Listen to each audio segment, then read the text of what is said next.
Wow! Yes, we've got Sleep. I am actually so excited to review this when I found out that it was actually being released on 420, boys. Oh, mate, I was just...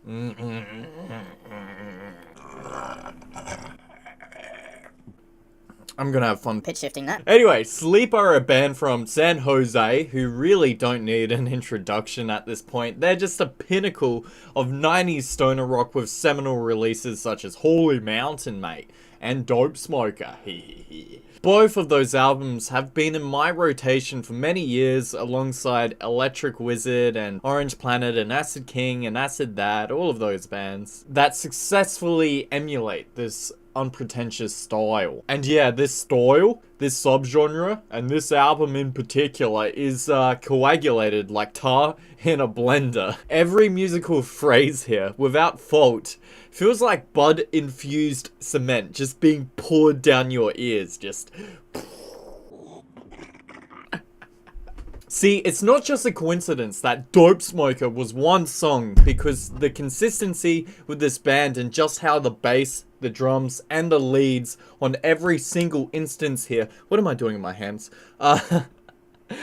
Italiano. Here, all manage to combine into viscous displays of literally slow burning dissonance and distortion. It's unparalleled. They can just groove in these leaden-footed fucking tempered trenches, letting the music... I can click pretty good. It's letting the music progress and unfurl as naturally as a cloud floats, boys. So for the whole album to just pass you by in a smoke-filled haze. With analyzing most metal albums, I am tempted to pull apart the progressions, the transitions, the redundancies from maybe their previous albums, or any sort of repetitions or emulations of different bands which aren't wholly unique. Yet with this band, and this subgenre more generally speaking, I never feel the need to do that. I just lap up this shit. It's just perfect music for me. These grooves just never stop engaging my mind's complexion, my imagination, my fascination with the trawling clot of these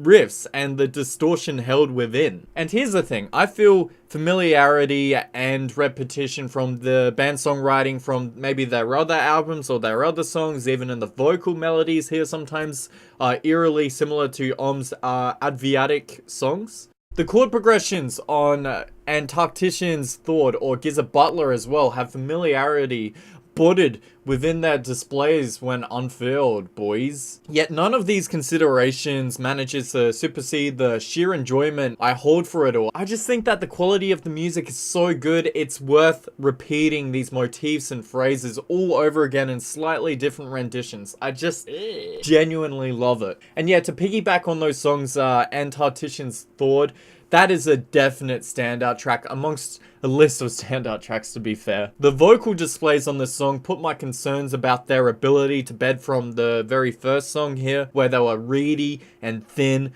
kind of like a half inbred cousin of Ghost. Here though, and on the songs to follow, the vocals here provide motifs that harmonize with the groove in just the way they need to, before disappearing into that smoke-dusted veil of those creeping fucking ponderous grooves, mate. The solo at the end of this song as well is no joke. It's just gorgeous melodies struggling about like a dog on a leash with half an owner. I did mention the fact that the vocals act as an asymmetrical half to the instrumentation on the first real song, Marijuana's theme. Yet I will say everything else about that song I can Praise for days. because it's yet another song which makes you feel like you're being rolled in a cement mixer made out of bongs and bud. I'm never stopping with these analogies. They're getting more creative the more I fucking do them, mate. And obviously with this song, it's that thick, grungy, distorted guitar tone, which is the main source of enjoyment besides the samples of bongs being smoked, of course. And the drumming in here finds itself revolving around these literally slow-burning grooves, tastefully riding the ride and providing the drive and intricacy for the song. The bass, as ever, is dense, impenetrable, and just hums along in this unassuming fashion. Sonic Titan in particular reminds me of Black Sabbath in the tempo and the Iommi-esque chord progressions. I mean, it could literally be Iommi playing here if ever he decided to turn the gain up and just smoked a couple fucking bongs. And especially in that rising chord progression towards the end of this song, that was just reminiscent of a lot of Masters of Reality and Paranoid. Geezer Butler, right at the end of the album here, their lyrics read like a stoner parody of Dune, which I suppose shouldn't be a surprise at this point with this band, right? I was talking, listen, shit, let's see, I wasn't out loud, it's not an of it, listening up, and this is zero shit, right? That was the Keith slash Hersherash. Now takes a bong jabba. Riff duel commences round the tree stump altar. Bong water of life anoints the Modub Messiah. The Botanist also requires its own analysis just for that solo alone. I mean, damn. What a centerpiece to have at your disposal with those muddy melodic solos seemingly ready to just course in their lever whenever the band feels it's necessary. I'll just finish this review up. To describe one song here is basically to describe the whole album. So yeah, just gonna say that, fuck, I love the Black Sabbath influence here so much. Those bluesy, distorted leads, it's just heaven, it's beautiful.